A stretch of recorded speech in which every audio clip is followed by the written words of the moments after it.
जय भगवान वाल्मीकि जी, जय भीम, जय सेवा जोहार।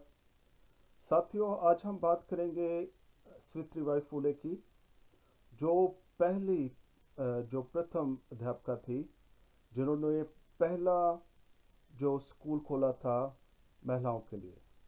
आपको याद दिला दूं, इससे पहले महिलाओं को पढ़ने लिखने की इजाज़त नहीं थी, उनको बाहर निकलने की इजाज़त नहीं थी। तो सावित्रीबाई फुले जो शुरू से ही खुले विचारों की थी, उनका जन्म 3 जनवरी 1831 में हुआ था। तो वो बचपन से ही बहुत विरोधाभासी थी, बहुत ज़्यादा वो इस बातों को सोचती थी कि महिलाओं को पढ़ने की इजाज़त क्यों नहीं है।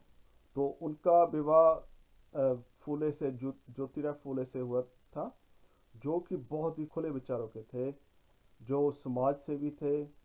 तो वो हमेशा जैसे उनको कहते रहते थे कि अगर तुम पढ़ना चाहती तो मैं पढ़ा सकता हूँ। तो उन्होंने उनको पढ़ाया पहले। जब वो पढ़ लिख गई तो उन्होंने सोचा कि अब मुझे महिलाओं के लिए कुछ करना चाहिए।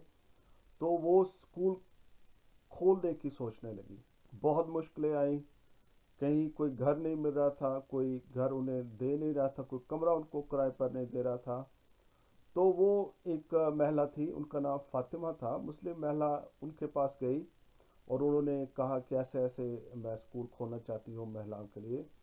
तो उन मुस्लिम महिला ने उनका जो जज्बा था देखकर उन्हें अपना एक कमरा किराए पर दे दिया, और वहाँ पर वो स्कूल पहला 1 जनवरी जो 1848 में खुला था। तो ये बहुत बड़ी क्रांति थी, लेकिन समाज इसको झेल नहीं रहा था।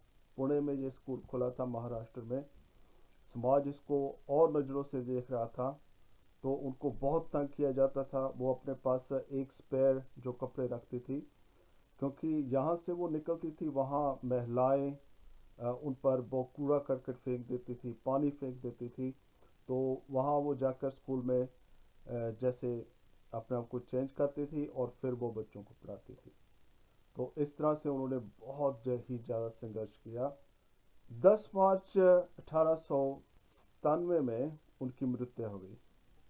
उनकी मृत्यु पर शिक्षक दिवस के रूप में जैसे हम सदा सरकार से अपील करते रहते हैं कि उनकी मृत्यु दिवस पर शिक्षक रूप में मनाया जाए। ये हमारी जो मांग हमेशा रहेगी और रही है, और आगे भी भविष्य में भी रहेगी। तो इसी के साथ ही मैं आपको ये कहना चाहता हूँ कि खासकर महिलाओं को उनको हमेशा याद रखें, उनको हमेशा श्रद्धांजलि दें, जिन्होंने आपके लिए ये सब द्वार खोले, पढ़ने लिखने के लिए, आज़ादी के लिए, घूमने फिरने के लिए। कानून बन चुका था महिलाओं के लिए, लेकिन समाज फिर भी महिलाओं को बाहर निकलने की आज़ादी नहीं दे रहा था। तो इन्होंने बहुत ही कोशिश के बाद ये सब किया था। तो इसी के साथ ही आप सभी अपना ख्याल रखिएगा। जय वाल्मीकि जी, जय भीम, जय सेवा जोहार।